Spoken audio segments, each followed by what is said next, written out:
At our school, it was easy to notice the two girls who were nothing alike. You didn't have to know their names. You could feel the difference in the air when they passed by. Lila, the sunny girl, was like a spark of joy. Her long, curly hair danced as she moved, and her laughter always came first before you even saw her. She made friends wherever she went. Teachers loved her spirit, and classmates followed her like butterflies chasing the sun. Every morning, she walked into the classroom like the first ray of light, filling the room with brightness. And then there was Elin, the rainy girl.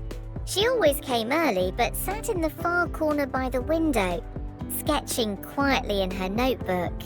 Her hair was always tied back. Her clothes were simple. She hardly looked up, and even when she did, her eyes seemed to be gazing far away, at something only she could see. Some students whispered that she was weird, others simply forgot she was there. But what no one else noticed was, sometimes Elin would look at Lila, and sometimes Lila would look back. Two girls, two skies, living in the same world, walking the same halls, but under very different weather. It all started with a group project.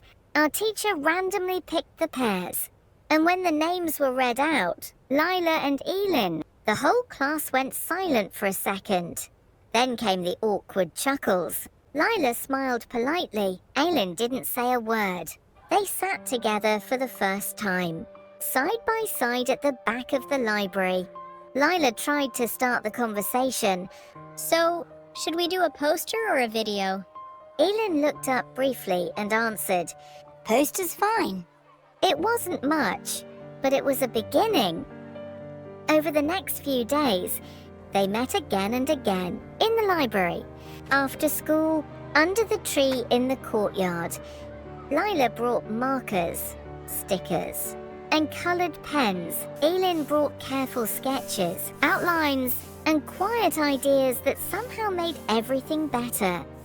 They didn't talk much at first, but Lila noticed things like how Elin always paused before speaking, as if measuring her words carefully, or how she drew little raindrops in the margins of every page. And Elin noticed things too, like how Lila always shared her snacks without asking, or how her laugh didn't just sound warm, it felt warm. One afternoon, as they sat under the tree, Lila asked softly, Why do you always draw rain? Elin looked up, surprised, then smiled for the first time. Because I like how rain makes the world quiet. Like it's listening? Lila didn't laugh. She just nodded. And for a moment, the sun and rain sat together in peace. That was the day something changed. Not in the sky, but in them. From the outside, Lila was still the same.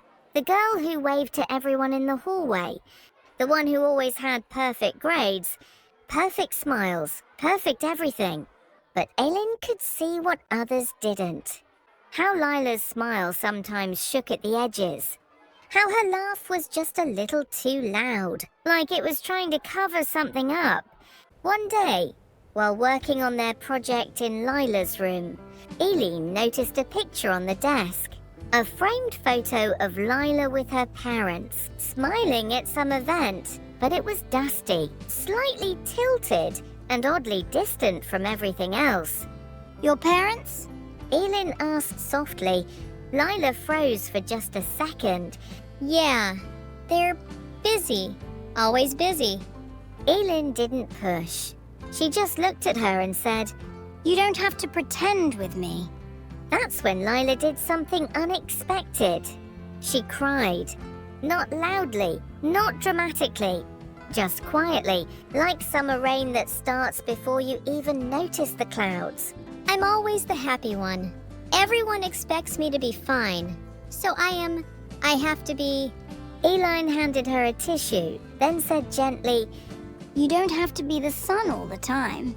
It's okay to rain too. That night, they didn't finish their project. They just sat together, not saying much, and somehow, that silence healed more than any words ever could. After that night, something changed between them. It wasn't something loud or dramatic, it was quiet, like the way dawn gently replaces darkness. Elan started bringing Lila's small things, a bookmark with pressed flowers, a note scribbled with a silly joke, a playlist titled Songs for When the Sun Gets Tired. And in return, Lila started to open up. They began taking walks after school, sometimes talking, sometimes just walking side by side in silence. One day, it started to drizzle. Eileen instinctively reached for her umbrella, but Lila just laughed. Let's walk in it, she said. Eileen blinked. You'll get soaked. I don't mind. Sometimes it's nice to feel the rain. So they did. They walked through the soft rain, shoes splashing through puddles, hair sticking to their faces. Lila's laughter was freer now, less perfect, more real. And Aileen, for the first time in a long time, didn't feel so heavy. In that moment, they weren't the sunny girl and the rainy girl. They were just two souls, different, but somehow fitting together like a puzzle no one else understood.